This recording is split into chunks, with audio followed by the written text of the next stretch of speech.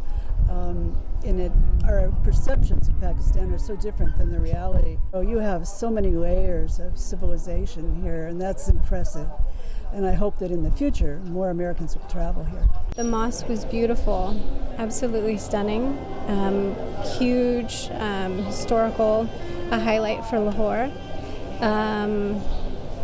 We have loved Pakistan. I hope more and more people come to see for themselves what a beautiful country it is and how welcoming it is and how much there is to see and do. It really offers everything from north to south.